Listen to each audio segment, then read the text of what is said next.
Good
evening. Thank you so much for coming out tonight. We really appreciate it. You're in for a treat tonight. We've got Kim Raines as our presenter. She is a former Fauquier County Public Schools math teacher and math supervisor. What's that? This is the reason I'm smart. Yeah, we're getting that last night. Couple housekeeping things. Bathrooms are down the hall at the end of the ramp. The next two workshops, so the one in December and the one in January, will also be starting at 6:30. This is the first of a three-part series. So if you like it tonight and you go back and tell folks, they're welcome to join in during the second or the third part. This will be available online, so if anybody wants to watch the recording after the fact, they're more than welcome to do so. On your way out, if you would like to grab one of these, it's not quite very official looking yet, but a couple things I'll share with you. Those of you who are familiar with Books on the Bus, Bob, that's one of my other little projects. Bob is now on Facebook, he was on Twitter, and he also has the Remind app. So if any of your families are interested in knowing where we're going in the coming weeks, actually we're not going to be doing anything probably for the next 2 months. Bob's a little sick, he's getting a little work done. Bob needs a jump every time we try to go somewhere. It's time to get this fixed. But the other thing I wanted to point out is the first sticker actually has a new website that we just launched. And it's for our Preschool Coalition, and it has a wealth of information for preschool parents. It has information on child development for families new to the area. It lists like doctors, pediatricians, parks, different things to do with preschool age children. We would love feedback and suggestions for it. So if you happen to have time to look at it and you think it's missing something that we should add, let me know, because we've got a team that's working on that right now. And you know, share it with families. And what I'm hoping to do in the near future is have little business cards printed up so that we can just give out this information to families. I kind of want to get it tested out and see how it goes and see what we need to add before we kind of do a real official launch in the community. So these are here, feel free to take them. And then you have a evaluation that's kind of tucked in with your stuff. If you would just write the number 1 on it, because it says an early numeracy part, I just figured I would save with a copy because it's a little unpredictable in the winter months. So this is the first of the 3 parts. Go ahead and put the number 1 there. At the end of the workshop, if you'll do us a favor and fill out that evaluation. And then your incentive for this tonight, for 1 second, is a book called One Good Deed. And then you may also, I'm doing a little cleaning of the office, and so we have some past workshop incentives. So you may also take, these are from our fine motor workshop, so it's got the pinchers, the flip crayons in it, and it also has some leftover games. So go ahead and take a book, and then take one of the other things, and help me clean out my office a little bit. Let's see, survey and sentence bookmark. 6:30. I think we are good to go. The floor is yours, my friend. Okay. Alright. Yeah, so I'm Kim Raines, and I'll just tell you a little bit of my history because I think it's important to what we're doing here. My background is actually in engineering, but I really wanted to teach. All my life I wanted to teach. So I told the engineering people after I graduated, no, I don't want to get a master's in engineering, I just want to teach. And they told me I was foolish, etc. I know I regret it, but I have never, ever, ever, ever regretted it. And so I've taught high school for about 18 years. I taught middle school for 5 years.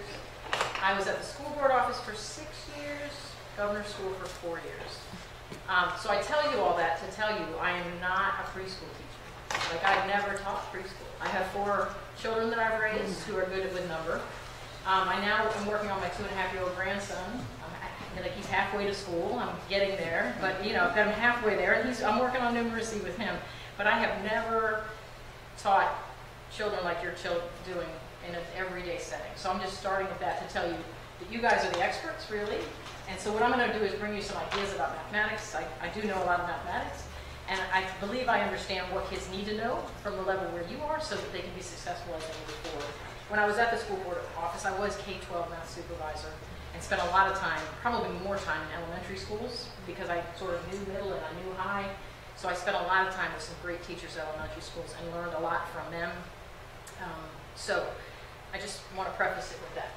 What we're going to do during these 3 sessions, I'm going to use some text from this book. It's called Young Children and Mathematics, 2nd edition. It's by Juanita Copley. I'll pass that around. This wouldn't be a bad book to have. I would say it's a good book to have in your professional library at your schools. I would really recommend it. She's got some front matter, much of which I'm going to try to cover tonight, and then she has lots of activities, different things you can do with young children as you get used to numbers. So I would strongly recommend this book. This is what we're using really as the basis for what we're going to do these 3 sessions. Tonight I am going to go through a lot of the content that's in that front section, those front sections, and kind of go over these things so that we have a frame to hang everything else on. And then we're going to start doing activities. And what we'll do is I'll intro the activity.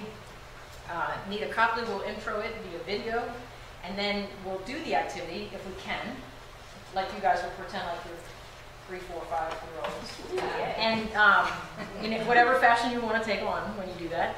And then we'll watch her with children doing that same activity, and then we'll talk about it after we've had some time to think about some of the questions that she asks. And then we'll do another activity, and another activity, and another activity. So tonight I do have to talk more than I would like to, but I do think we need a basis from which to work. So that's where we're going to start. I hear there is no break in these sessions. So you guys just will work until 8:15, 8:30, whatever time I'll try 8:15. But if you do need to go to the bathroom, you're adults, right? You can just go and come back. Just make sure you come back, right? I don't know what the rules are, so I don't want to break the rules. No rules. Okay. Okay. Do we do introductions, or that Kristen, they all know each other? Or you don't usually. Okay. Okay. I do feel a little weird not knowing exactly who you are and what you do, but we'll figure that out when you talk. When you talk, just tell us who you are and maybe where you teach. We'll probably do some. All right. So let us begin. Juanita Copley begins this beginning of this front section of the book. She bases it on 3 things. She talks about guidelines for curriculum. So curriculum is what you teach, and instruction, which is how you teach it, and then assessment, which is how you know what you taught and how you taught it was effective, and where to go as next steps. So that's what we're going to base our section on today. For guidelines for curriculum, say these 4 things. So the first thing she talks about is focusing on important mathematics. And there's a couple places you can get that. One of the troubles I have with these sessions is I don't know what you guys already have access to or what you know about what you don't know about. So I'm going to pretend like you don't know. And in the very back of your packet, there's in the very back of that, I think Kristen stapled that in the back of that. Yeah. Right. There's on the last page of the stapled in section, there's a page that says curriculum focal points.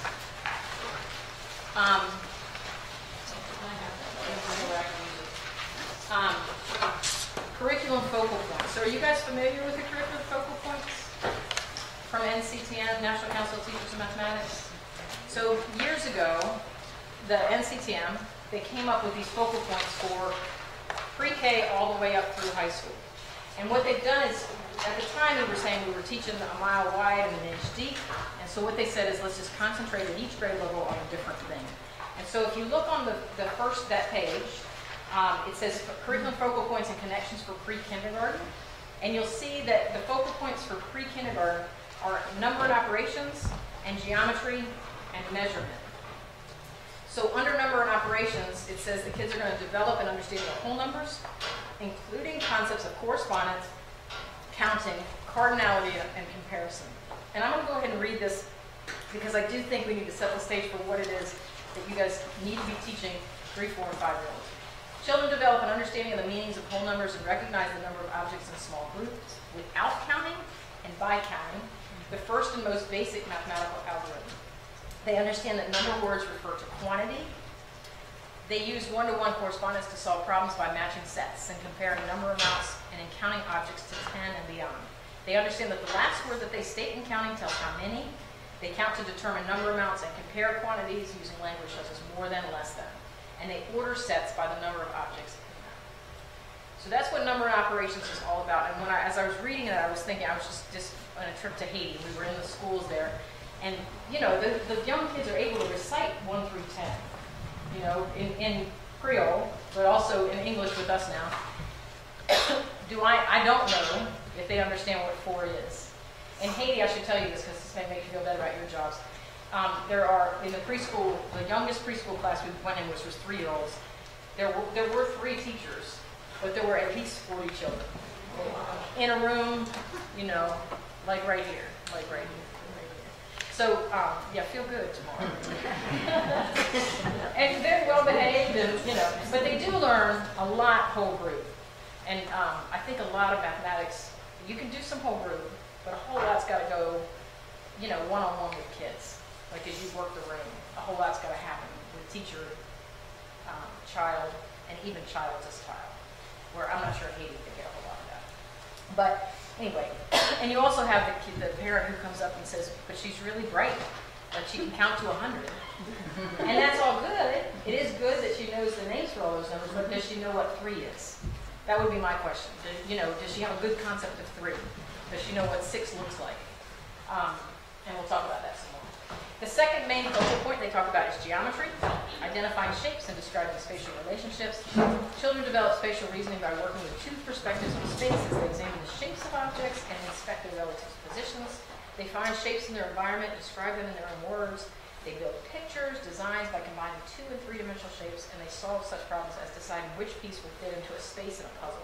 They discuss the relative positions of objects with vocabulary such as above, below, and next to. And then measurement, identifying measurable attributes and comparing objects by using these attributes.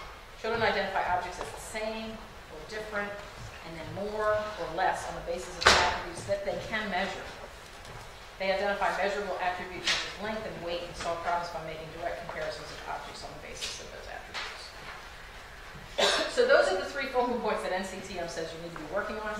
Connected to that are some other areas like data analysis. I'll leave you to read that. Number and operations, some more of that beyond what we just talked about, some problem-solving types of that. And then algebra, which might be scary to you because you're thinking, you know, they're 3, 4, and 5. But there's a couple big pieces, connections to algebra. The main one being all the patterning that you do. Has very strong connections to what's going to happen later in algebra. And I would say even, like we're going to do an activity today where there's something hidden, there's something they can see and something hidden.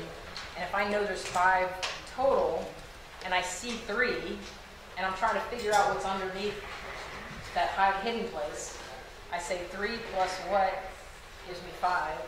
That's really algebra. Like just the what is an X, we call it later. But at preschool level, you know, you're not thinking about X's, thank God. Right? Anyway. All right, so that's it for focal points, and that's big. Those are big things for focal points for pre-kindergarten.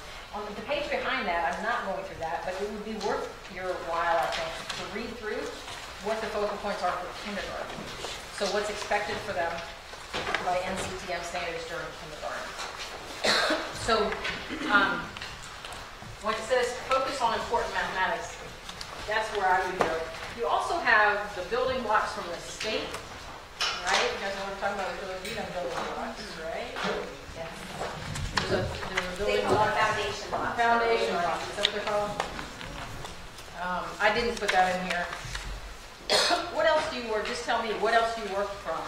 When you think about math and what kids need to know, what else drives your thinking with numbers for kids?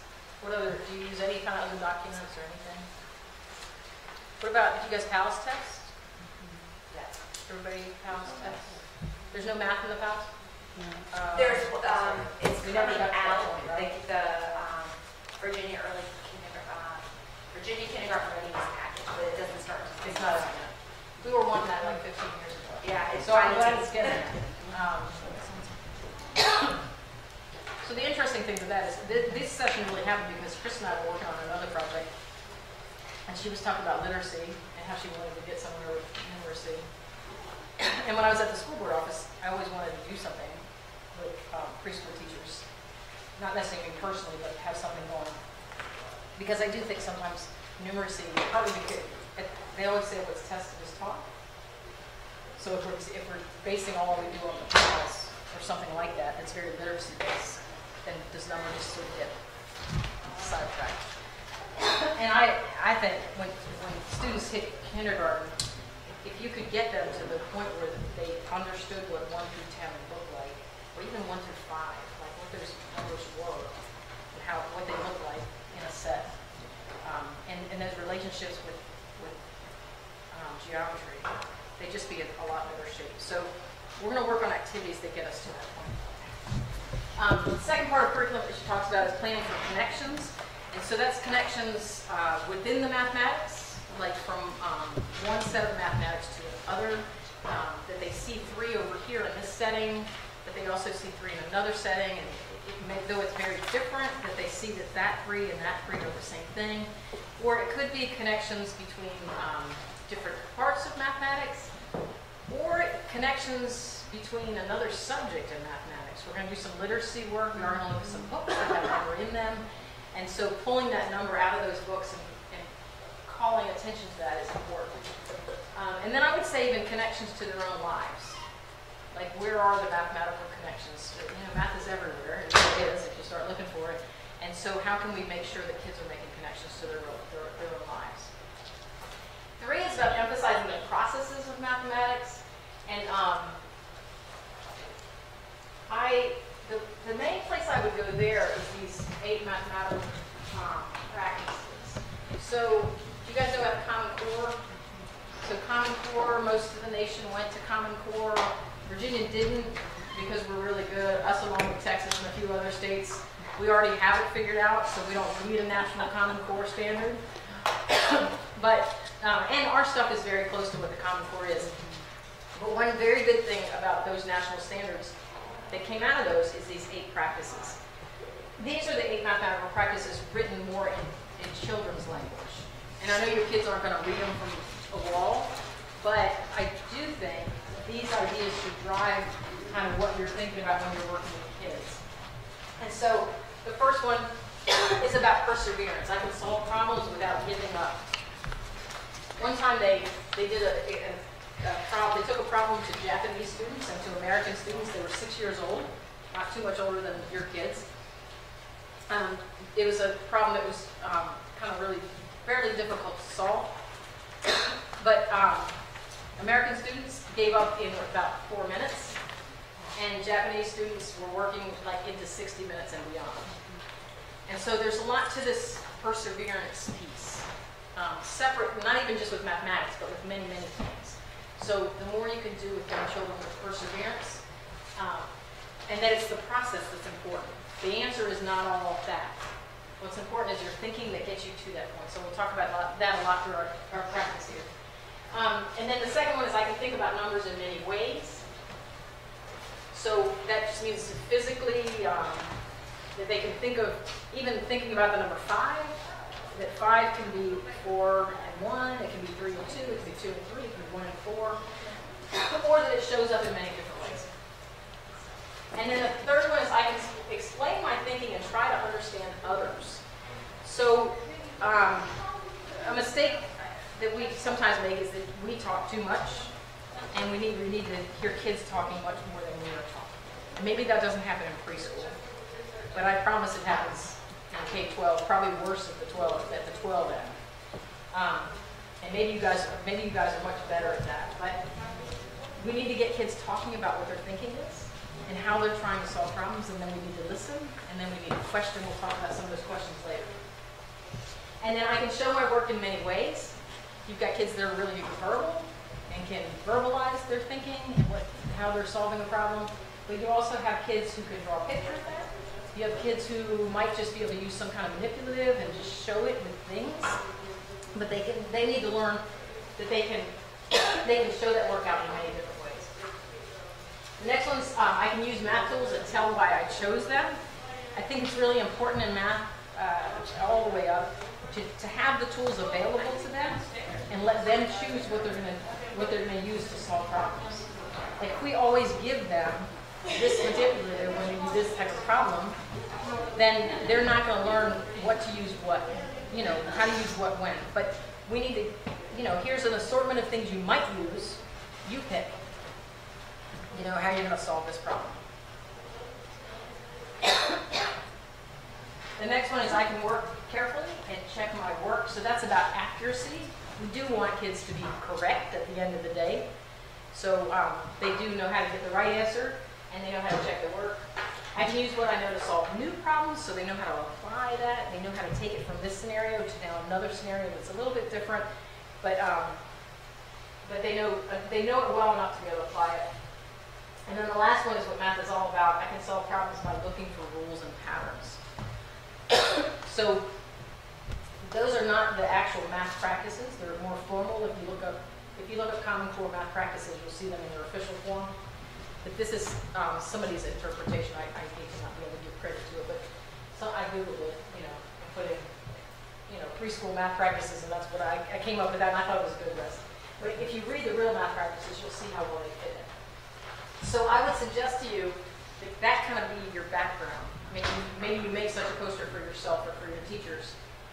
Again, the kids aren't reading it, but you're saying, can you explain your thinking? Can you, which math tool, it just reminds you to talk about those things. And so that's what I would think about with emphasizing the process of mathematics. And then 4 is creating a math-rich environment that would not be an addendum, but it'd be something that you're thinking about all the time. Math is, like I said, everywhere.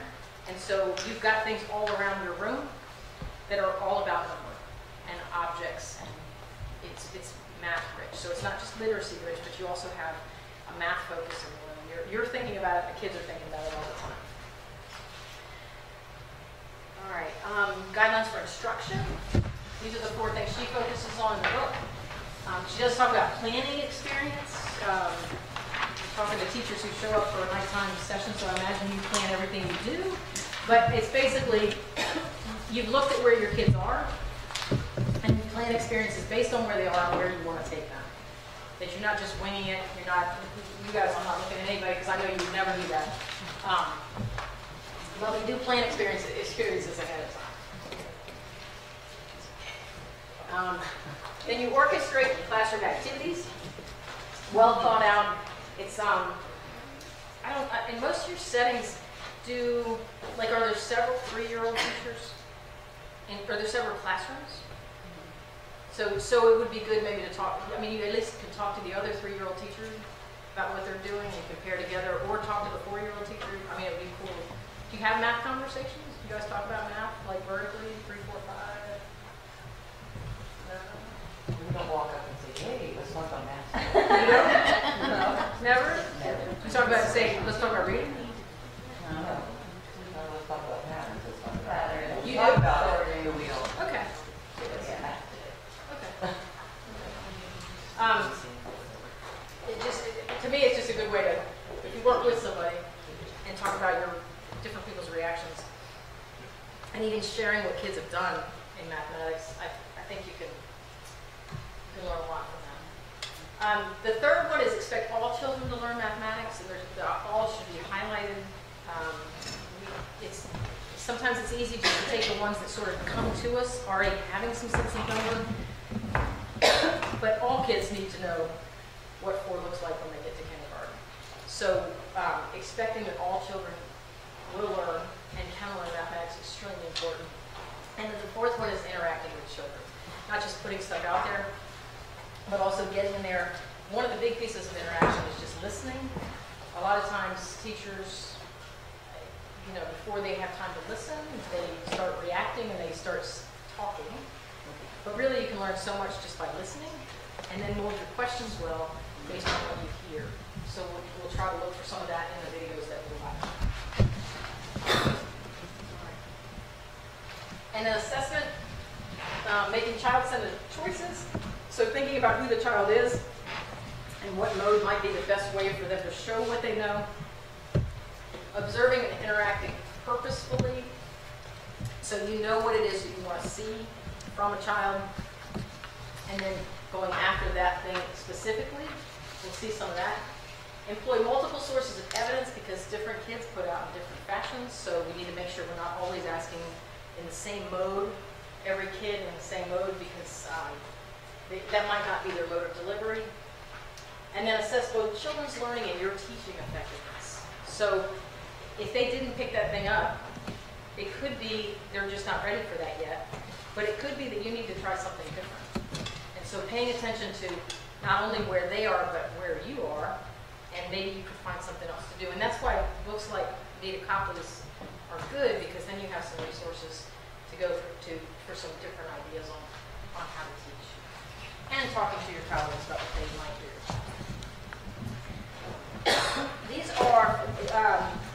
These processes, problem solving, reasoning, communication, connections, representation, is what National Council of Teachers of Mathematics, that's their processes across the board. So I'm going to go through each one of those. Problem solving, let children solve problems themselves. And perhaps preschool feels like, you guys probably have this all right at the preschool level. At the higher levels, we tend to tell kids how to do things, and then they just follow after us. Like, do what I do. But we really, at no level, is that good teaching and learning, really. We should be letting kids solve problems.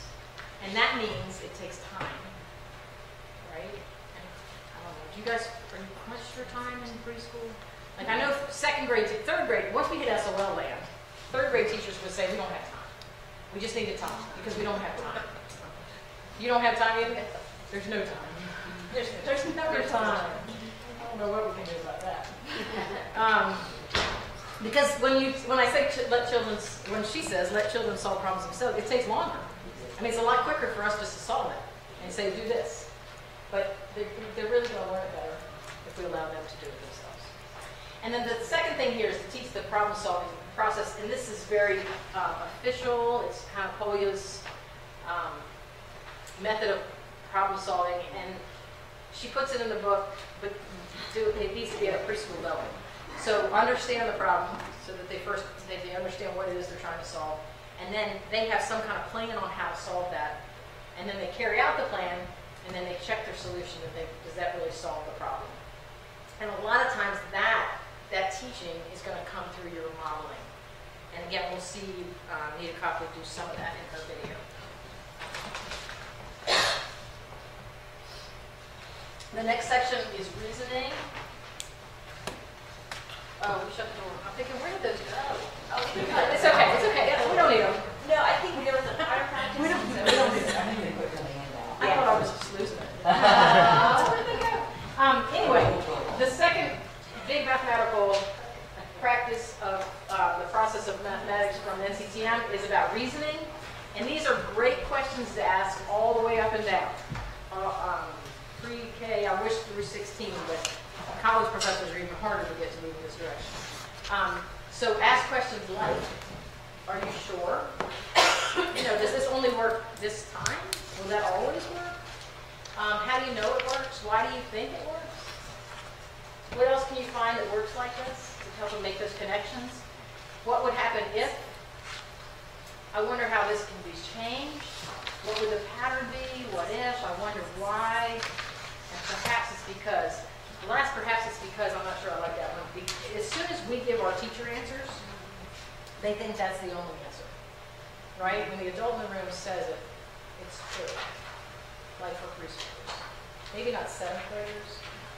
The 7th graders are that bubble point. But anyway, we need to hold back on how much we say with direct teaching, because they'll really believe that's the only way. so use of variety means verbal and nonverbal to communicate thinking. So for young children, it may mean manipulating objects, it may be drawing pictures. They can use fingers. Using fingers in mathematics is not a bad thing. There was a period of time where people said, oh, you shouldn't be counting on your fingers, and that was, you know, we hit a time. But I don't hear that anymore. You guys remember that? Yeah, I still count them, right. If I have to count years and things like that, I do that. And our fingers will always be with us, and they're in a base 10 system, which is what we do. So, you know, they were created the right way, we're base 10. So fingers are not a bad thing if using mathematics. Use other ingenious ways to show what they mean. If you let kids do what they want to do, and don't prejudge what they've done, sometimes they come up with really cool ways of showing things. And then eventually in writing, using diagrams and charts with symbols. I mean, that's where they're headed to. But lots of mathematical thinking has to happen before they get to that point. And then connections, I mentioned these actually before, between informal and formal mathematics. What that's talking about is that all kids come to us with some kind of intuitive understanding of numbers. You can read, you know, there's studies of like, you know, 4-day-old babies. They react differently to a set of 4 objects than they do to a set of 2 objects. And there is something that's in us that relates to number innately, like intuitively. So that's what she means by this informal.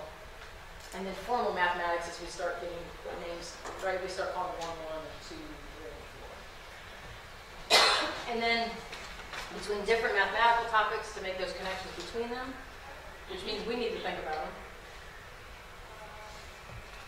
And then between math and other subjects, and then between math and everyday life. I've mentioned all this before. And then representation. So can kids represent ideas in many ways?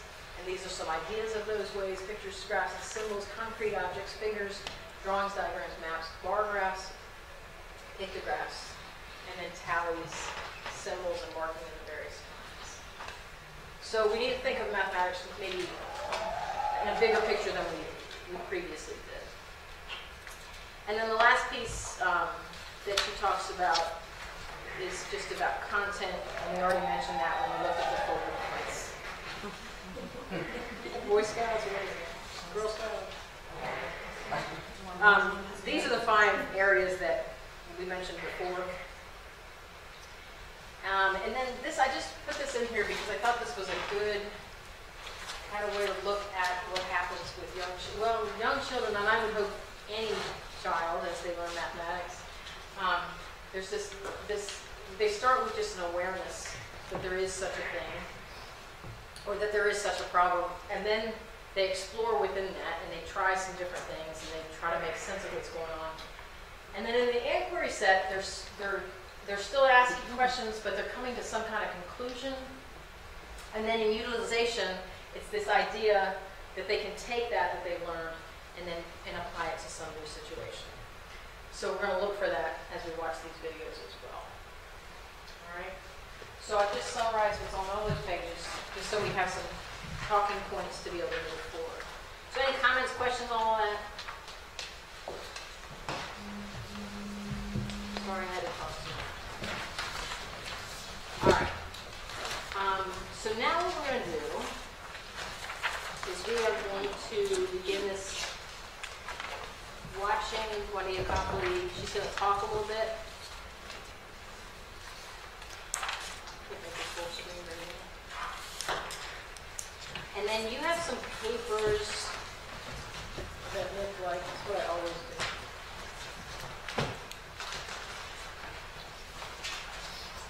I took out the note-taking section, if that's what you're looking for. See some pages that look like this. It was already down your PowerPoint. Right down the power. This is what we're going to do as we go through these different activities. And we'll use this not just tonight, but the other 2 sessions as well. So please bring this all back. You don't collect these things, right? You just bring them back. All right. So this first part that Juanita's topic is going to talk about is being intentional. And she's going to talk about that, so I'm not going to take the words from her. This first section, I'm going to focus on the idea that an excellent teacher means being intentional. Intentionality is a very important focus of developmentally appropriate practice, and especially when it relates to mathematics teaching. It's purposeful. I plan. And to talk about this, I'd like to highlight some specific features of being intentional. They are considering the curriculum and tailoring it to children as individuals, and planning learning experiences. This first video clip focuses... All right. Before that, we're going to get ready for this by reading this book. So, do you guys know Emily Jenkins' 5 Creatures? Some of you do? Somebody want to read it? Somebody who knows it want to come up here and read it to us? Come on.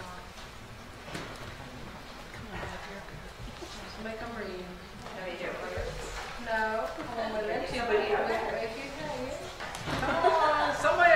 I like wait. Are there words I know? Is there what? Are there words I know? I Yes. love to read. Please come read. I love to read. You want to hold it? Nana. You want to hold it and read it? You're probably really good at that. I wish it were a big book, but.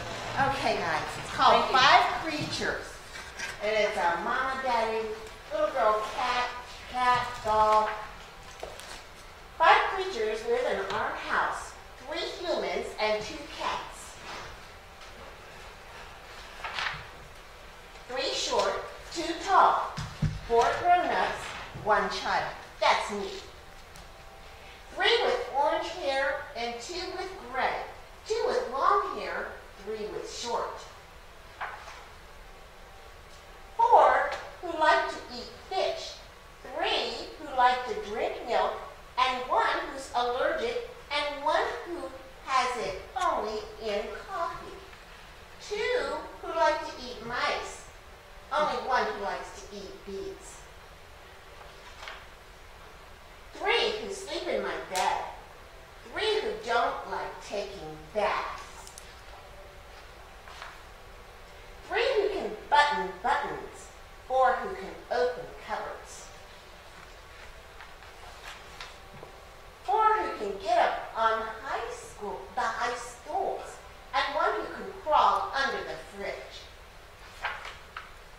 1 who sings loud late at night, and 1 who sings in the morning. 3 who nap with a Sunday newspaper. 2 who can read, and 1 who is learning. 3 who climb trees, and 2 who can't always get down. 5 who love birds, but not all in the same way.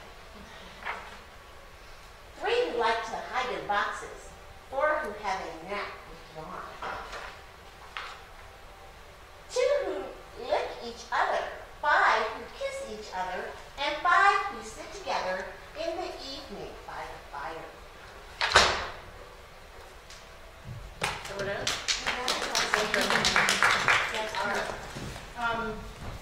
I'll pass it around. So we're going to do what some of the things that 180 Coppa does. So on there, you should have a blank piece of paper on your table somewhere. If you don't, I'll have another sheet for you. On that blank piece of paper, I want you to draw the creatures that live in your house. You can call anything a creature that you want to call a creature. Does anybody need paper? Yeah, I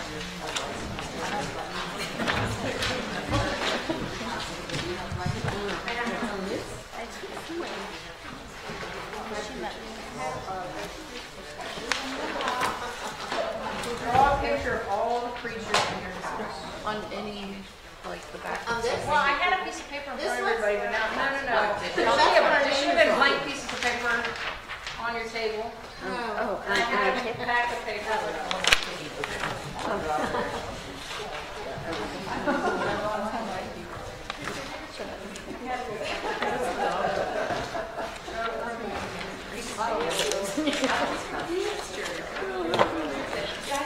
I'll get it out to you.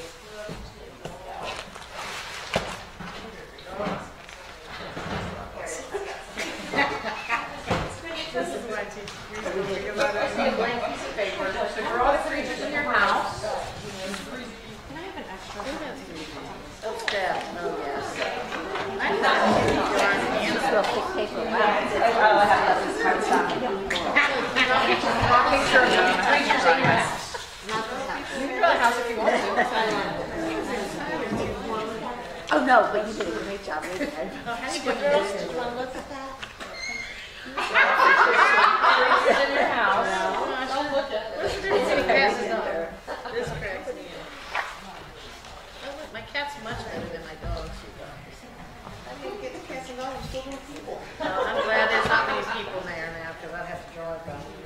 Yeah, that's what I'm working on here.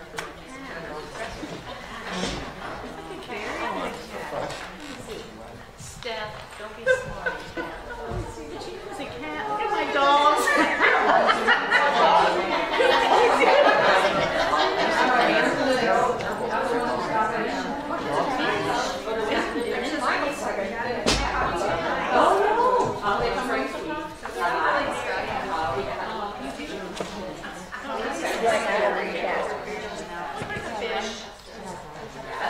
No.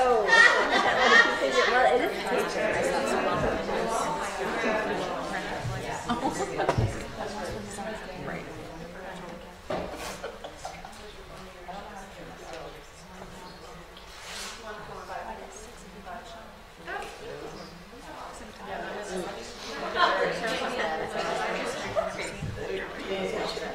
All right. Does anybody need more time to finish the pictures? I like it. Does the mouse have a name? No. No? But there currently is a mouse? No, we got it. Oh. All right. Does anybody need more time to finish the picture? Okay, so now what I want you to do is I want you to take one of these blocks, these multi-link cubes. What do y'all call these? A better name for these? Okay. Sometimes they're called unifix cubes, I think. Yeah. So for each creature that you have, put one unifix cube on that creature.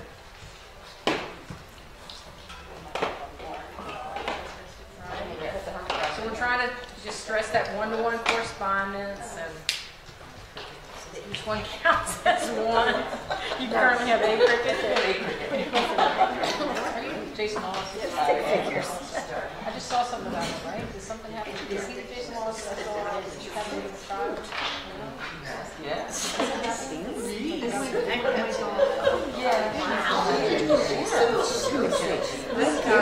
Jenny Abrams. That's what I thought. And I forgot about her.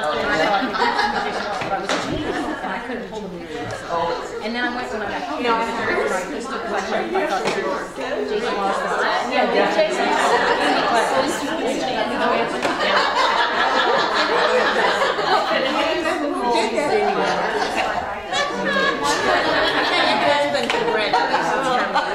Say Stephanie, say congratulations, and welcome to your class. All right. After you put one on each creature, now I want you to make a tower of those blocks. Make a tower of those blocks for you and your family. Yes. And if you were in a classroom, what might you do with those towers? So we might compare them. So without even getting a number, I didn't add them. we could compare them, right? And we could line them up. You know, here's the smallest family, the smallest number of creatures. This is the largest number of creatures. Oh, you're going to have to put yours here because it's longer than that one, right? So there's some comparison pieces that that keeper do. All right? So now what we're going to do is we're going to watch her. She's going to talk about the context, and she's going to set this problem up. And then she's going to do this with the kids. And she's actually going to intro the questions that are on that first page. So on the first page of your, let's think of something really, note-taking sheet, that. On the front page of this note-taking sheet, she's going to intro these questions.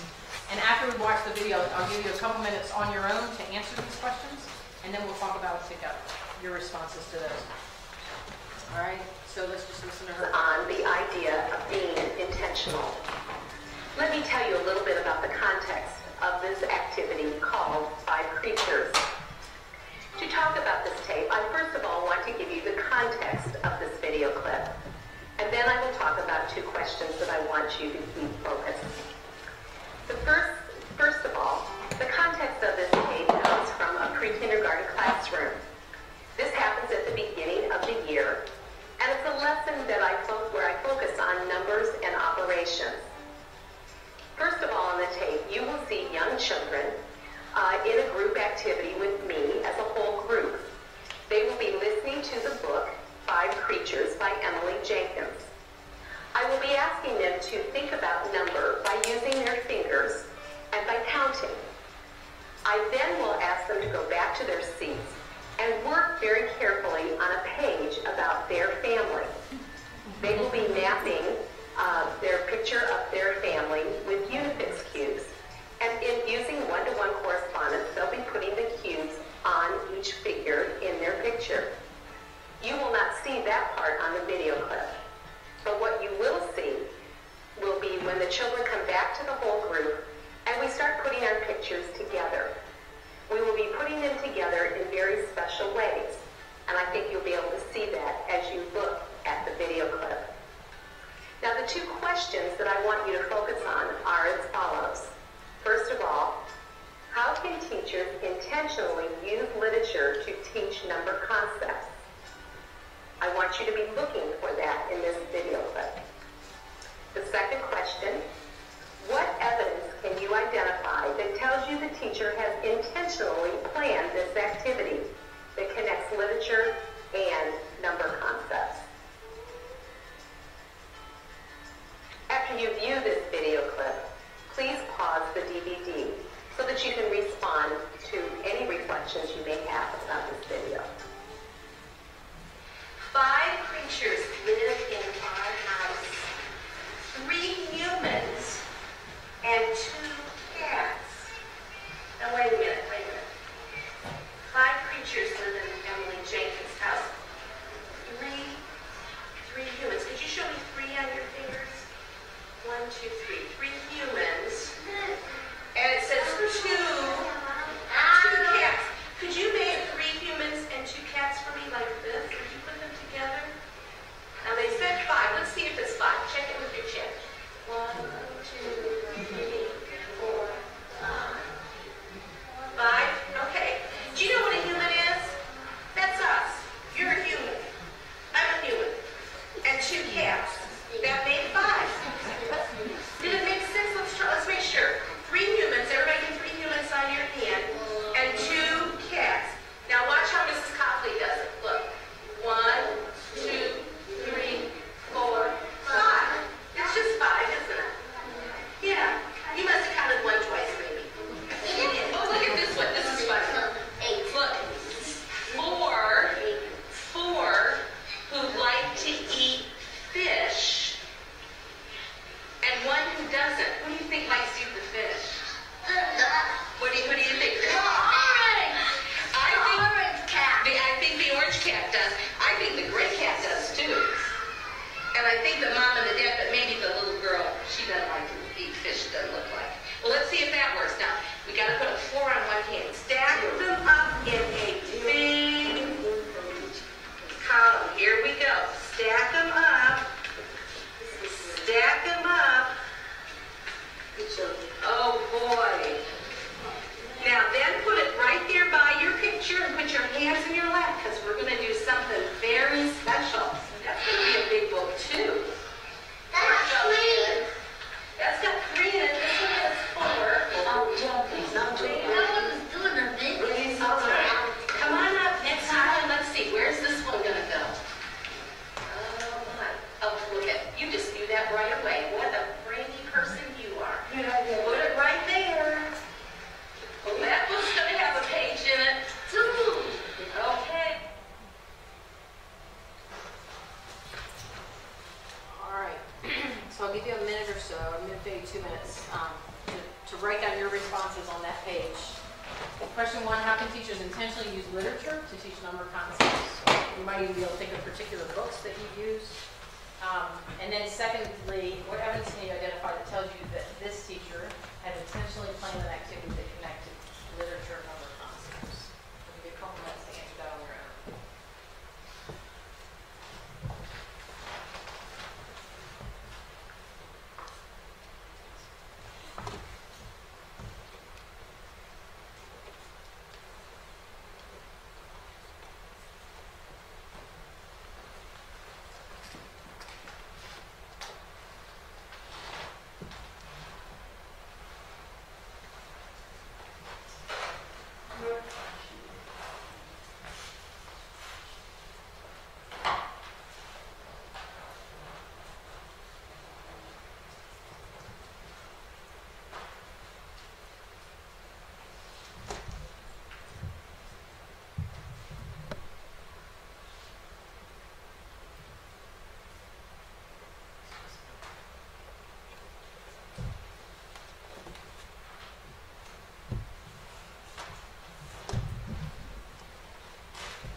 talk about the table? You guys are sort of spread out.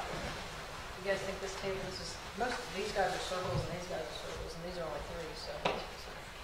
Just talk at your table about your responses to both of those questions. See what people think about the first one and the second one. Give you a couple minutes to do that together.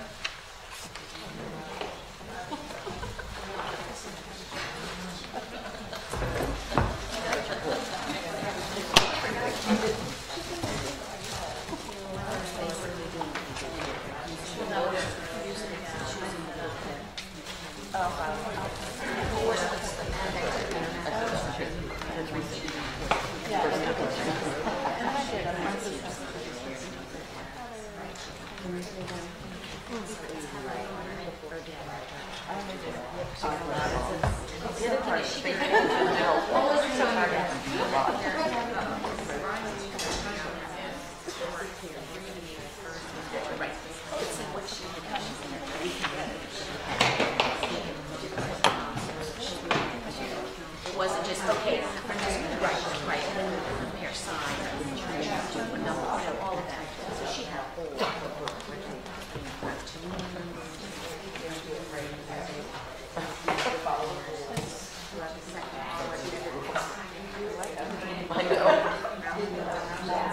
I thought the same thing, and I also thought maybe with songs and nursery rhymes, sometimes it's like repetitive, yeah, because, and even, like even only reading the book one day, like you know, or teaching. There's a lot of nursery rhymes that read like numbers and stuff. And I'm like, did you have anything else?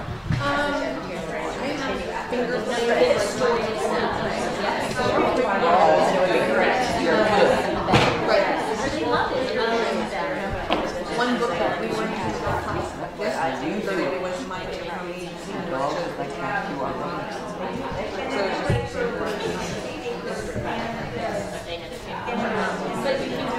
even though they're middle, you can like all those things and bring it down. Sure. I don't think it's like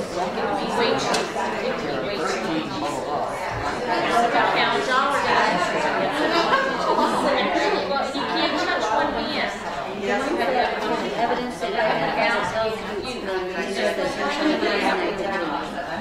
that connects literature and number. I wrote that usually they're very sought out and they pertain to the story or the agenda, you know, whatever she's trying to teach or go over. And I love it that she shows them that has them respond that even if they're not perfect, as little is not right.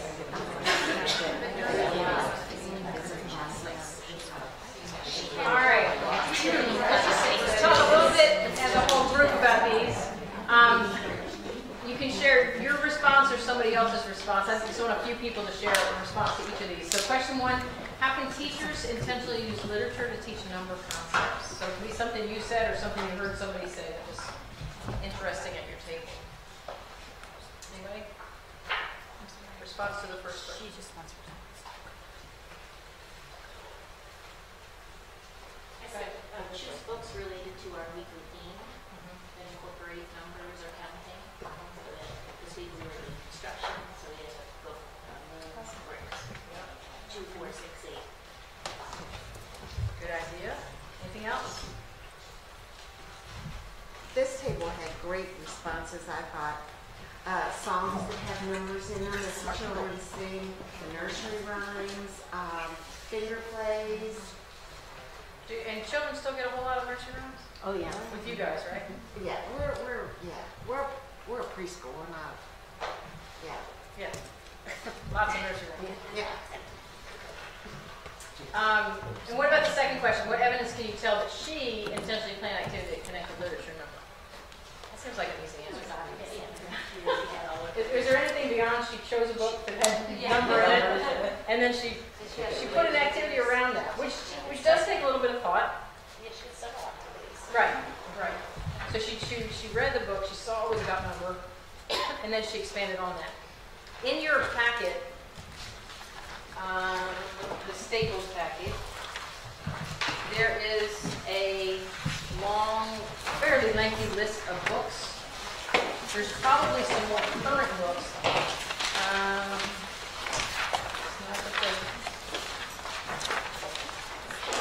It's second set of pages. It says, making math meaningful through children's books. And there are quite a few, there's by content area, there's number of operations, and then patterns of algebra, geometry, spatial sense, measurement, and data analysis and probability. So quite a few books there, many which you already might have in your school library, but you may want to think about adding some more of those. But then again, I do think it takes a little bit extra intentionality, as she says, for you to take that book and not just read it, but then to actually do something with it like she did. And that's where I think sitting down together, and you might not say, let's talk about math today, but you could say, you know, what could we do with this? What would be a cool activity that would anchor this down? Kids aren't, they're not going to learn best just by reading a book. Like, you guys know that. I mean, they need to touch, they need to feel, they need to move, they need all those, everything involved. So the more you can take it off of those pages and put it into the hands of those kids, the more it's going to transfer. So I would look at that list and see if there's some that might be interesting to you. The library probably has quite a few of them, so you could at least check them out and see if you like them before you purchase them. But I would strongly encourage you to look at that list. Let's listen to what Mrs. Copley says. She's Dr. Copley or Mrs. But anyways, read a copy of what she says about her responses to those same questions. Now that you've seen the video clip of 5 creatures, let's talk about those questions. Question number 1. How can teachers intentionally use literature to teach number concepts? Well, I think you can see that I use many different ways of joining both literature and the number concepts together. First of all, we counted parts of the pictures in the book. If you saw the children using their fingers, we were taking the part-whole idea of number to do that. We visually modeled the quantity of 5 with fingers. I think you saw the young child that constantly used her fingers and was very interested in making sure that she made 5. We also then created books that illustrated the numbers of creatures in their own family. Let's look at the second question. What evidence can you identify that tells you the teacher has intentionally planned an activity that connects literature and number concepts? Well, through most of the tape, you can see children counting using that part-whole model and counting correctly. I think another important part was the way that we compared number quantity by using the Unifix cube tiles as they put them together and matched to see which had more and which had less. I would like to right now, though, talk to you about a few of my reflections. I used to use this book totally as a part-whole model for number. It's a concept that I think is very, very important. But I changed my mind about how to use it exactly when I was talking to my grandson one day. He was saying, Mimi, I have lots of people in my family, and I have lots of cubes. And I thought about that a little bit and thought, boy, it would be good to use it as a comparing lesson, a very different objective than a part-whole idea. So based on that comment, I changed this lesson to be one that the children would actually use Unifix cubes and put them in towers so that they could compare number. And I changed the objective much more than I had before. Again, I listened to a child. This time it happened to be my grandson to change the perspective of this lesson. This next video clip. She does talk about, sorry, I have to remember where I have to go.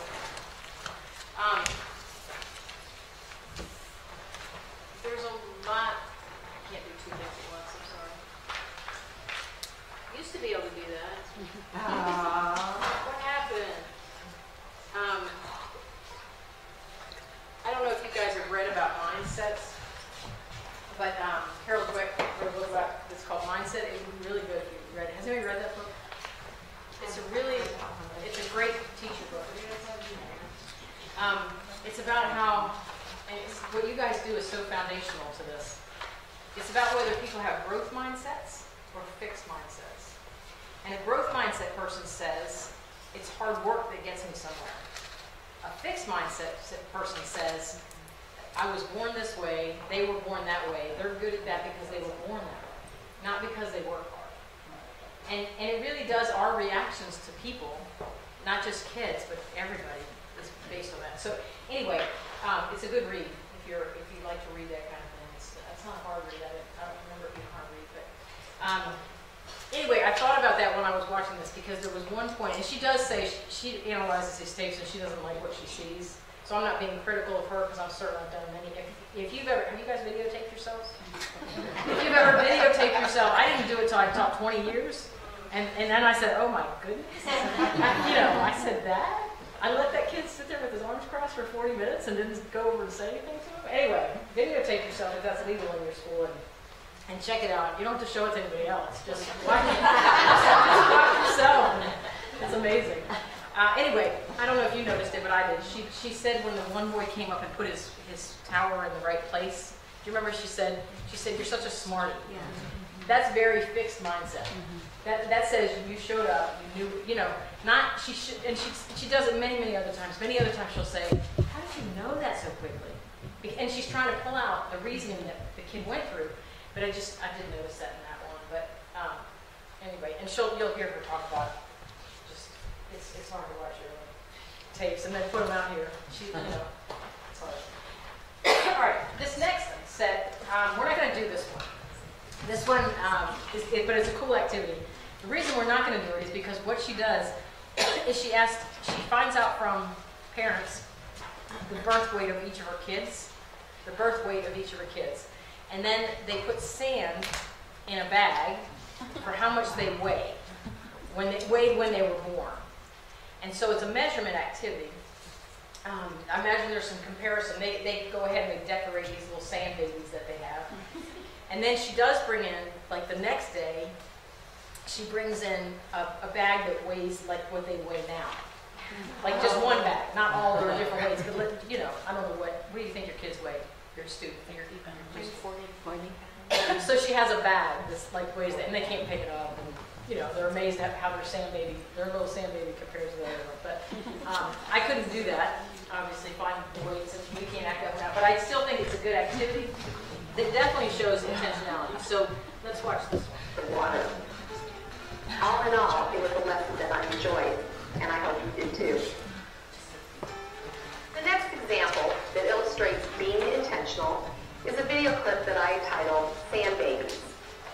Again, there are some questions I'd like you to consider, but let me just briefly give you the context. This lesson was done with pre-kindergarten children. First of all, I work with just individual children, one or two, to make their sand babies. Sand babies, by definition, are the babies that are made out of sand that weigh exactly the same as they did when they were babies. So I got, first of all, their birth weights, as well as their lengths when they were born. The children filled up their bags to make sure that they weighed about the same as their birth weight. Then, after they had made their babies, we worked together as a whole class and read a book that we used to talk about what they were like when they were a baby and now what they are like when they are older. In many ways, this is a measurement lesson. I was trying to illustrate the terms heavier than and lighter than. But also, this is a lesson really that involves algebra concepts, because algebra for a young child talks about what they were like before, and then qualitatively or quantitatively talks about what they're like as they grow older, that idea of change. In the video clip you're going to see, there's going to be two questions I would like you to focus on. First of all, what evidence do you see that indicates intentional and purposeful planning? And then I'd like you to look at what specific connections do you see between mathematics and literacy concepts and mathematics and social emotional development. After you view this video clip, please pause the DVD so that you can respond to any reflections you may have about this video. You're going to put 7 pounds of sand in here, and we're going to wrap it up real tight. And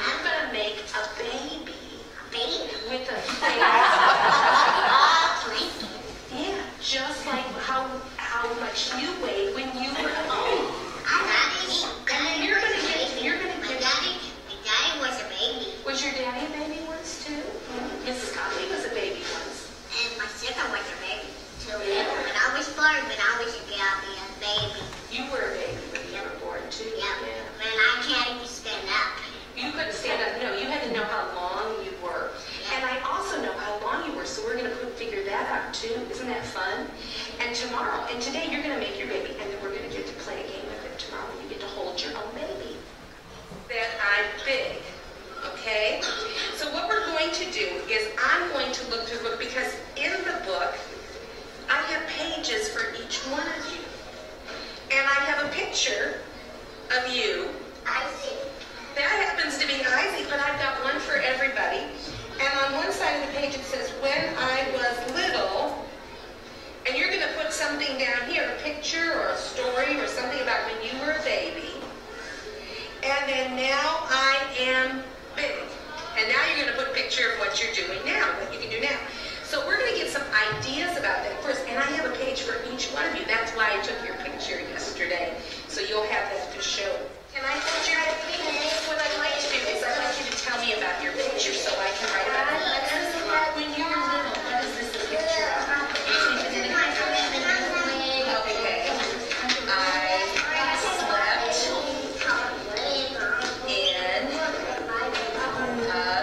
crib. Right? Now let's let me get this one first, Zoe, and I'll be right over, okay? Now I am big. What do you do? Now I am big. You're jumping on the bed.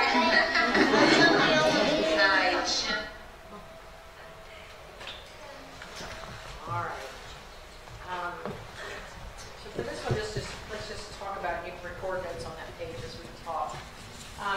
What evidence do you see in this one that indicates intentional in the first place? Kind of planning that she have to do to be ready for this?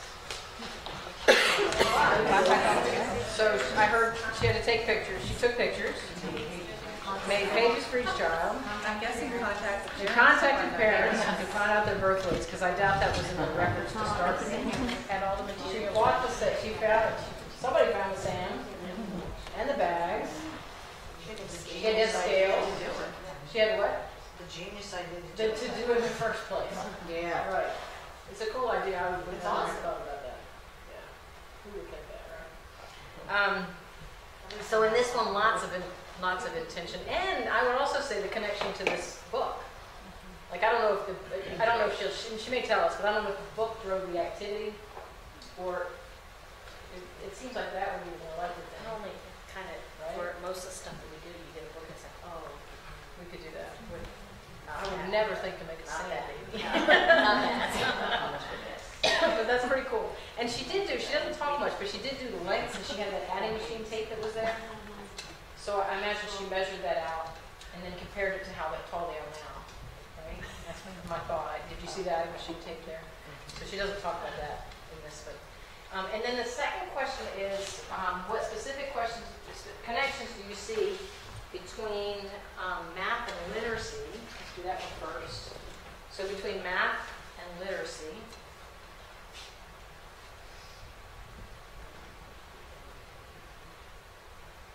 She talked about those a little bit in the context. I thought it was interesting that she made an algebra connection. And it's a cool algebra connection. What she's saying is that algebra is all about the mathematics of change. And if you remember in algebra, I don't want to scare you away, so you don't. I want you to come back next time. But you made these x, y charts, and x is here and y is here, and then you'd have this equation. We're not doing that, but y equals 2x plus 3, and x would start as 0, but then you put it into this sort of function machine, and it would come out as 3. Or x would start as 1, and you put it in, and it would come out as 5. So 0 becomes 3, 1 becomes 5, 2 becomes 7. And so that's what she's connecting with. And that's a neat connection that I know a lot of algebra, but to think of it that way is really neat. I don't think I've thought about it I wouldn't have thought about it that way, but that's a neat connection between math and the literacy. The idea that now I'm big. I was little, but now I'm big. I've changed over time. And then what about mathematics and social emotional development? So what do you see for social emotional development in this one?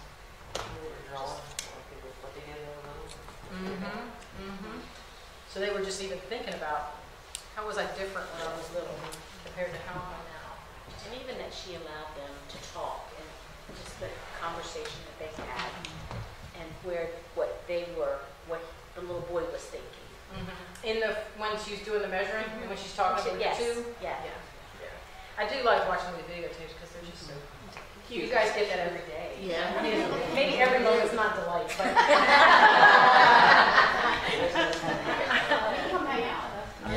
Yeah. I'm a little freer than I used to be, and I love to do that. But, I have that over 2.5. So, and what else? Social emotional development. What about just the idea that you're thinking about yourself as this little baby creature, this little baby that used to just weigh that much. Just to think about your own development. Used to be me. Yeah, I was a baby once. I was there.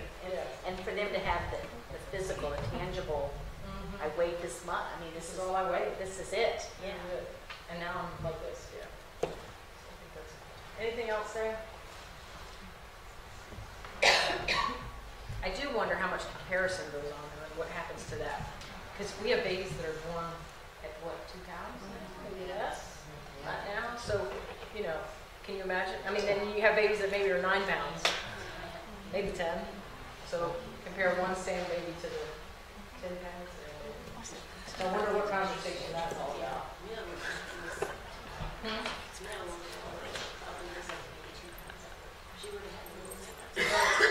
She's maybe never really thought about herself. I wonder how long when you're born at 2 pounds. She did. It was neat that the little boy took it a step further and, well, my dad was a baby. I know that was cute. And he didn't really care that Miss Copley was a baby, but he did say Yeah. since he was. Yeah. And he was, but yeah, that was cool. Thank her. All right, let's see what she says about these things.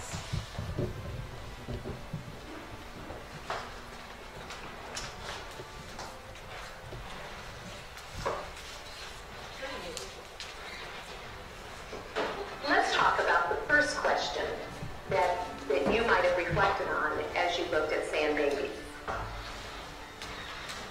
What evidence do you see that indicates intentional and purposeful planning? I think most of you could see that in this particular activity, it took a lot of planning ahead of time. I had to plan materials, the use of materials, and I had to think about how best I could have the children make those sand babies. Certainly that can't be done in a whole group. It needed to be done in small groups or in groups of partners, as you saw. Also, as I was planning this, I needed to think about what way would be the very best to really make a book with the children. So I took pictures of them and included that in part of their page. It took a great deal of purposeful and intentional planning to set this particular activity up. The second question, what specific connections do you see between mathematics and literacy concepts, and then between mathematics and social emotional development? I knew that when I included this book that I used in this section, that it would be very, very important to have their books follow that same pattern. When I was young, I did this, and now that I'm older, I do this. That really brought children's experiences and connected those experiences to the mathematics that I was trying to teach. I also knew ahead of time that this particular activity would really connect well to social emotional development. I think I was very surprised when we did this activity at how much it connected. The boys and the girls both just love sharing their babies and letting other people feel their babies. I loved hearing the connections that the children used between mathematics when they said, "I'm heavier than you are," or "I'm lighter than you are." If I think about my reflections on this particular session, one thing I noticed is that the children needed a lot more work with the ideas of heavier than and lighter than. They would use their words when they were holding their babies, but often incorrectly. So later on, I decided to include a lot more things that the children could touch and hold and talk about whether they were heavier or lighter. We measured fruit. We did all kinds of things where I brought in very large watermelons and brought in very small oranges, and we tried to see which ones were heavier and which ones were lighter. I realized that this activity was just a beginning, lot more that they needed to do. Finally, I wanted to really illustrate the idea of how heavy they were now compared to when they were a baby. I didn't want to walk around picking up children. That would not be good. But instead, I brought in a bag of sand that was 50 pounds, which was close to what many of them were at that time. And I brought that bag of sand in, and it was just amazing the way they watched me pick it up, and they tried to pick it up and realized that that bag of sand was heavy and much heavier than their babies. All right.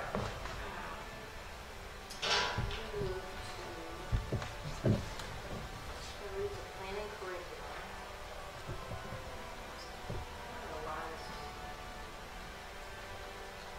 This next section talks about another meaning for excellent teachers. Let me read to you the topic. It says, an excellent mathematics teacher means planning curriculum to achieve important mathematics goals, both in process and content. Mathematics goals are really important, but they belong both in content and in process. Let me describe briefly what the processes are. Processes involve problem solving, communication, making connections, representation, and reasoning. Those are important goals for young children, just as they are for older ones. The process skills are ones that I have to think about as I plan curriculum. Naturally, there's also content goals, and the National Council of Teachers of Mathematics have listed 5. Number and operations, geometry, algebra, which we typically think of as patterns, measurement, and data analysis. Those are all topics that we address in the book, The Young Child of Mathematics. For today, though, I want us to look at those particular goals, both process and content, and think about how the teacher plans curriculum to address both of those goals. The first example,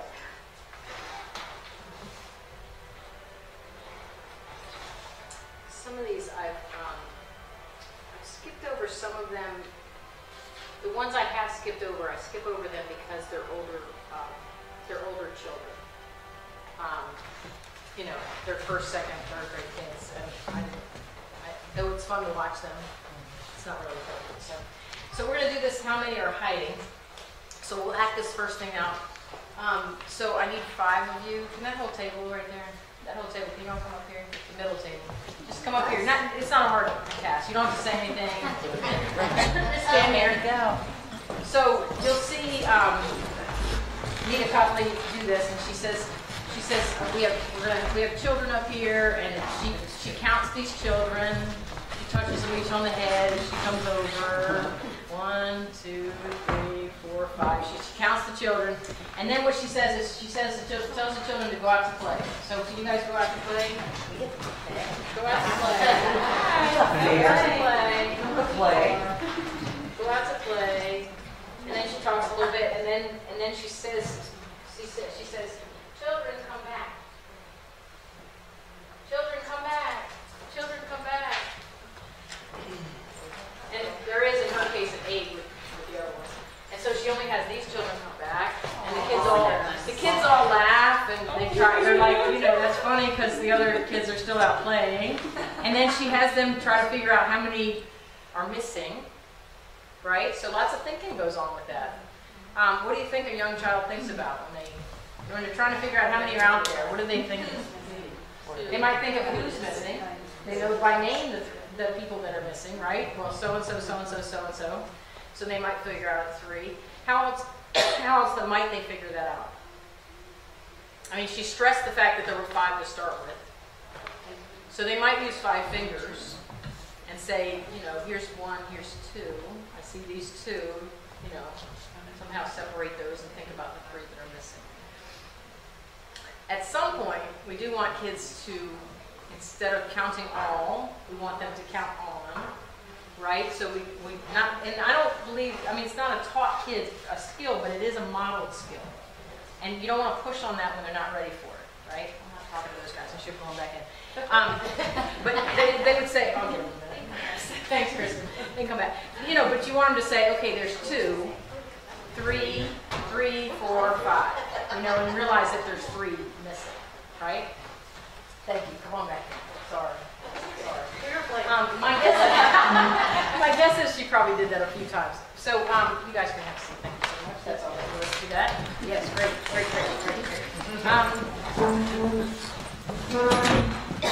And then, yeah, I won't get into that yet.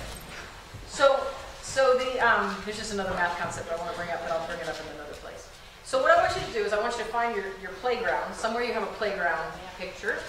Somewhere in your folder. It's stapled on the left-hand side. Stapled on the left-hand side. You have a playground poster like this. And on that playground poster, I want you to take the green piece of construction paper that's in front of you, and I want you to tape it on there. That's like a bush that you're taping on the playground. So it's going to be on the playground somewhere. There should be some tape in your buckets. So just tape the green bush on there. Oh, shit. You don't have folders. Oh, it's okay. I'm good. I'm just looking. We'll do it together. Is this extra though? I don't want to take it all in copies. Right? I think it is extra. That just means they can hide.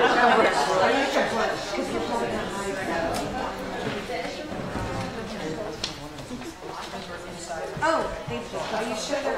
All right. So tape that on there. Just put a piece of Scotch tape somewhere so it kind of hangs there. We're actually going to hide some people. We're going to hide people on the playground.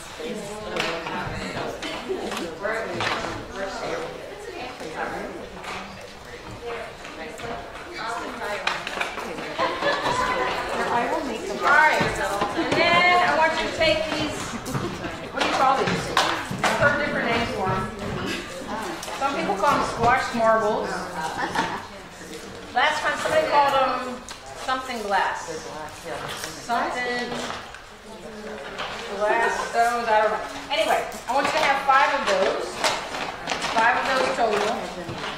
And with your partner or in your free group, I want each of you to hide some of those marbles or people behind the bush. You should have some. Did I see that?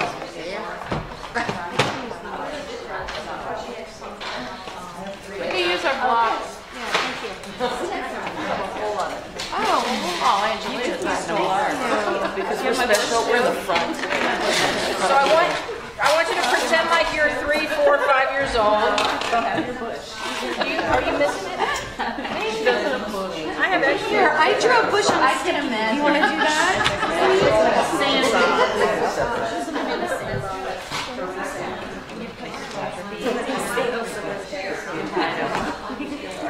Yours are behind the bush. In your group, hide some of those behind the bush. You're pretending like they're sort of people. Oh, look, I got a book. Oh, no, that's okay. So I want you to take 5. I want you to hide some behind the bush and keep some out. And I want you to think about how kids would think if they were trying to solve this problem, like how they would solve it. So in your groups, just different people hide different ones. Try to solve the other people. That's what you did? Think about what kids think. That's what you did? Okay. I think they would keep this up. I mean, I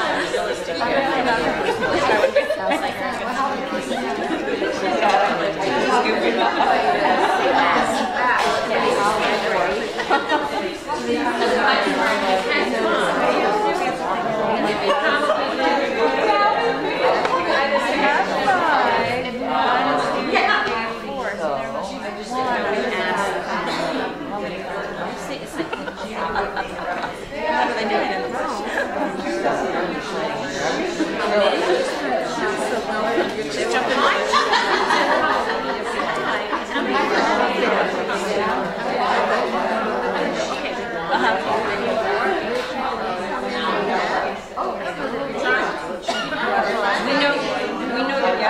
We know there's 5 people. We know there's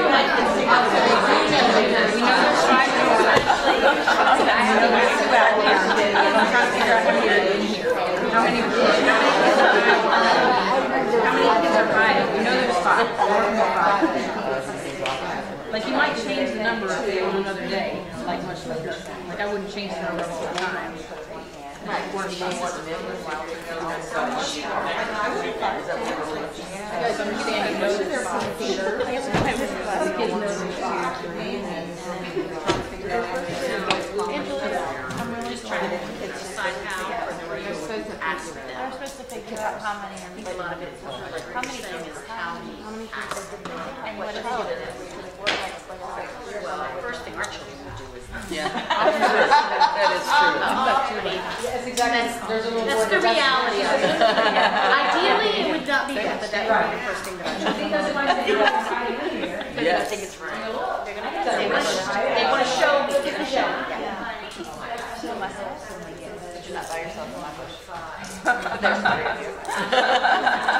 Where's the crowd? Get out. Thank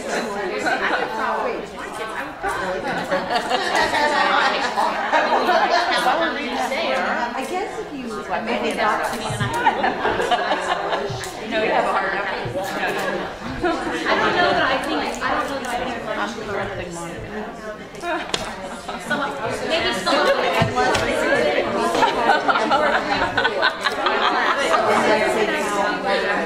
They just realized what that's what it is doing. You're not out of like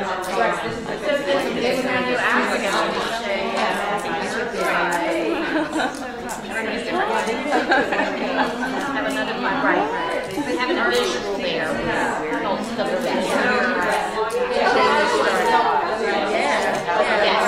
Yes. It would freak them out of it,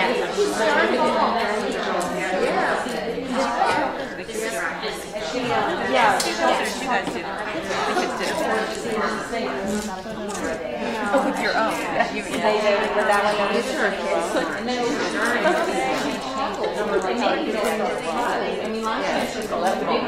That would probably be that would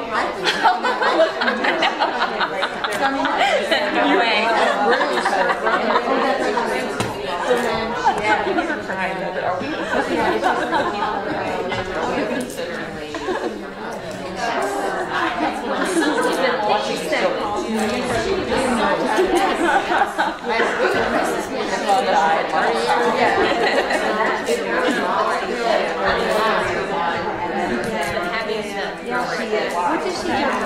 She help with her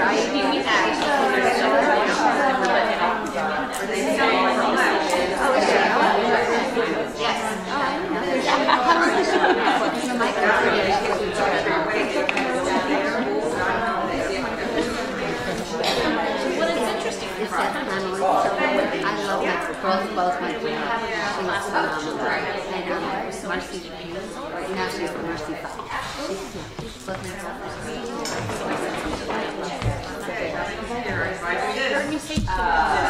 bring me to read what else?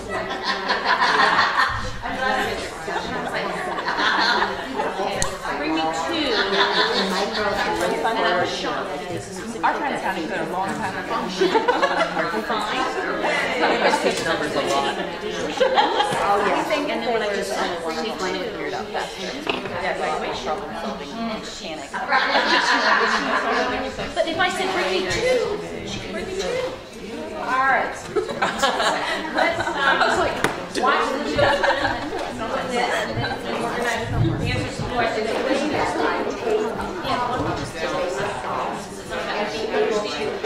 Go through all of the problem-solving steps and are able to solve the problem using their own way of thinking. In this particular activity, the children, first of all, are introduced to a problem, and they then act it out. Theater is one of my favorite ways to do that. And I will tell a math story problem, and the children will act it out first. After they have acted it out and we've solved the problem, the second thing you're going to see them do is talk it out. By that I mean they get together with a partner and they tell the story. And they use a mat of some sort, encounters of some sort to do so. After they have talked it out with a partner, the third point is they simply draw it out by making a picture on that same work mat and making their own problem. Those problems that they draw out actually become part of a book. And in this particular book that they make in this lesson is called How Many Are Hiding? There are a couple questions I want you to look at again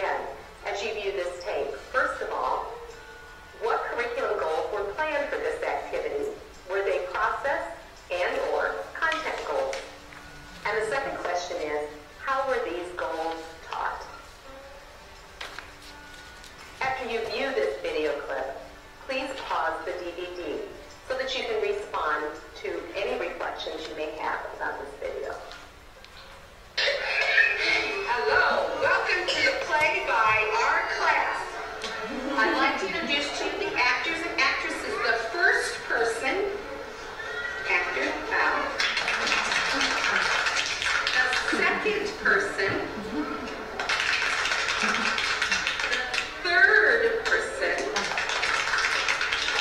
the fourth person, and the fifth person.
what we're planning process-wise and what's planned content-wise.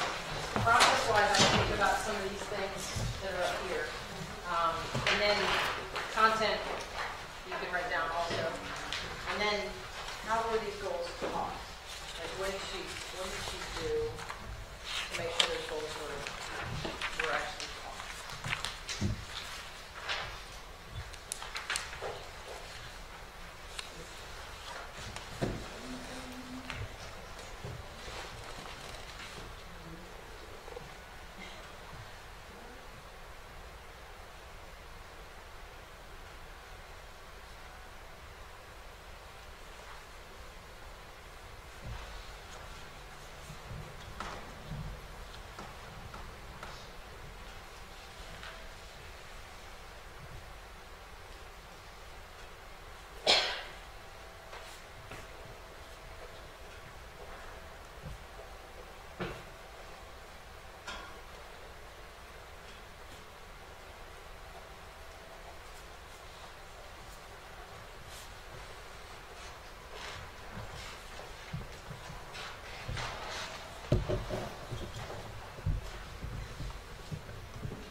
Let's go to content first.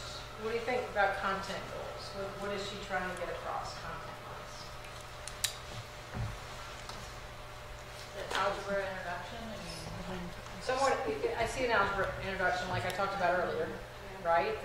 Like 3 out, 2 hidden equals 5. So 3 plus what equals 5? Certainly.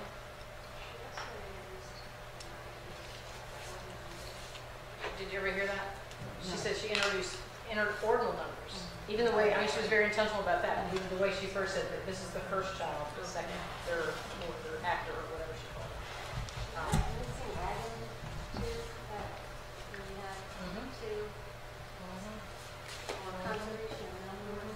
And connected to subtraction, right? I mean, some kids might be thinking in a subtracting kind of way. What's the difference? Right. And the other big piece I think I see is that what makes 5. Like we really want kids to know what makes what is 5. You know, what is 5? It's 5 plus nothing. It's 3 plus 2. It's 2 plus 3. You know, and plus is a big word, but you know, if I have 3 of these and 2 of these together, they make 5. And so that whole idea of what does 5 look like, to me, is a big content goal of this one. What did you see for process? What kind of things did you see for process? I think she showed it visually with the play, and then had the children do it manipulative with Right. the stickers. Right. And between, she used like these. Right. She used some kind of little counting things, right? In between. What else? Process-wise, process goals. Did you see any of these? Numbers in any way. Were there? You can change the numbers in any way because then you change it whenever you're doing your business. Right. They can explain. The one place I think, and I'm not, if I watch my own videotape, but toward the end, she was asking that young one, there was 3 out, and he said there was 2 inside. And I wish she had said, how do you know that? I mean, we need to ask, how do you know that a lot more? And I don't know if she had time to do that or what was going on with the videotape, but I think it's really important that we ask kids, how do they know? Because sometimes we assume. You know, we were talking about the girl that you thought had it together, but didn't seem to. Can you tell that, what you were telling about that? Well, there's a little girl who, you know, just, we do a lot of activities and she just functions beautifully and, you know, knows numbers and can count and all those. And so I was doing this thing and I asked her to hand me 2, I don't even remember what it was. And I just said, can you give me 2? And she just paused and I'm like, okay. So at first I just thought, okay, what are we doing? We're playing. Until I said, can you go get me 2? She couldn't bring me 2. She didn't know what 2 was until I did this. And I didn't expect it at all. So I kept redoing it because I was just sure that she knew, and she did not. She did not. So a lot of She could times not do it until she had a visual. We make assumptions about what, we hear a response and we make assumptions about what they know, but if we don't ask to hear what's going on in their head, you're not really sure what they really do know. So that how do you know that? And if you do that in middle school, it gets really obnoxious because I'm really tired of hearing it. And maybe in preschool they will too, but I think that's important. The other thing I think is it seemed to me that she wasn't, I'm not sure she was telling them, and this is really important, I'm not sure she was telling them how to figure it out. That's really hard for us as teachers because we think the way we do it is the way they need to think and it's the most efficient, fastest way. But it's better if kids figure it out for themselves. So if you just model the process and say, okay, this is how I do it. Here's 3, must be 4 or 5. But we really want kids. That's the part of just figuring it out. I can solve problems without giving up. I can just the fact that they can do it on their own. So be really careful. Unless you think that method needs to be taught. Be careful not to tell kids how to do it. Does that make sense? It's in our nature to do that because we want to impart. We're teachers and we want to give, but they do so much better to allow them to do the thinking. It gives them ownership and they learn a lot better and they learn it's much more of a problem-solving process. So really watch that. Try to watch that in your own teaching and your work with kids. What about, I think we've already answered a little bit of the second one. How were these goals taught? I like your response there about, I felt like your response was an answer to the second part, which is how those goals were taught. What you said previously, I felt got into that.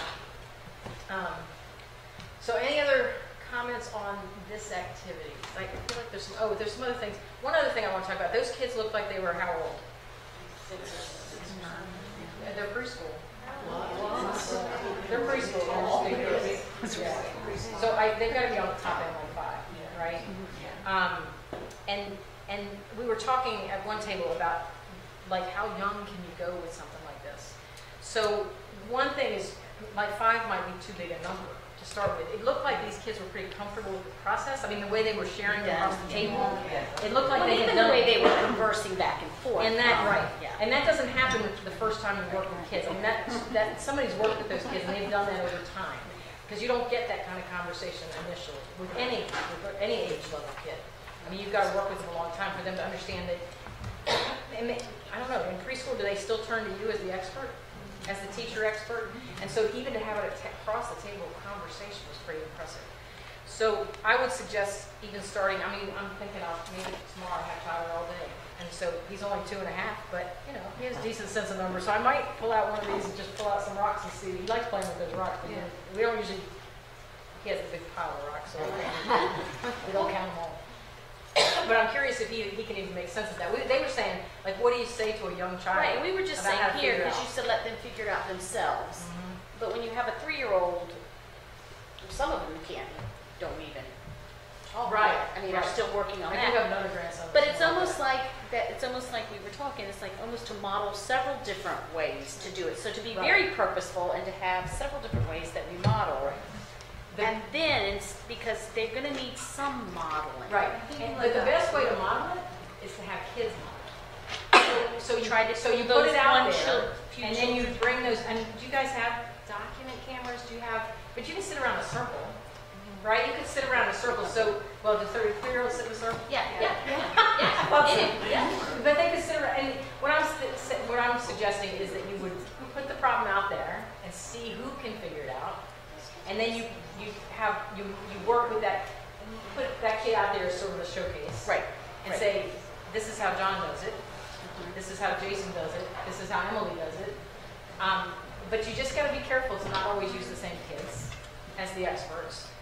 And if you let kids problem solve, what I think you'll find is that kids you don't expect to come up with things will come up with things.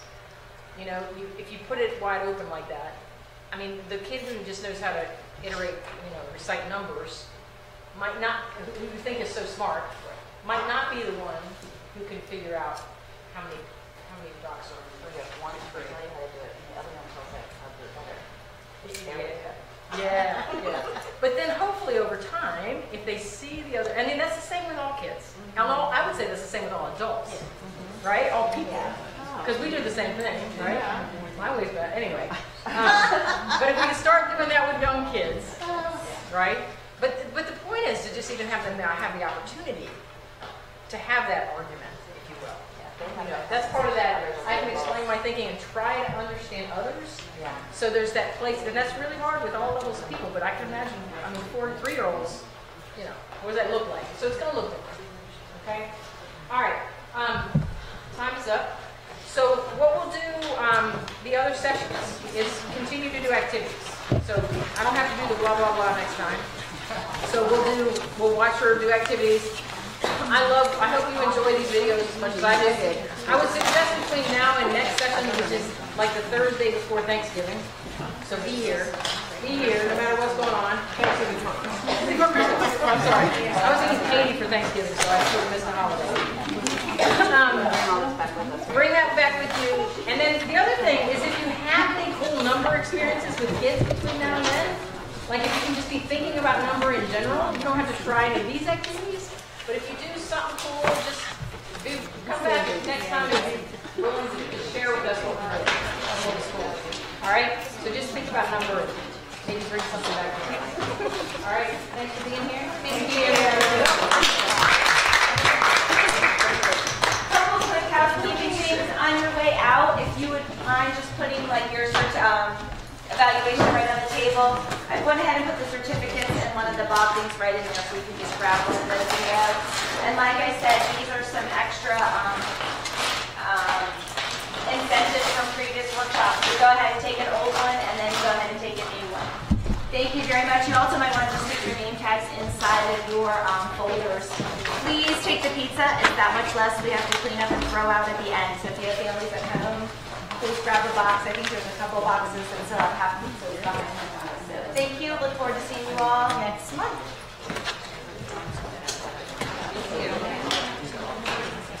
Oh, sure. I made down for the one.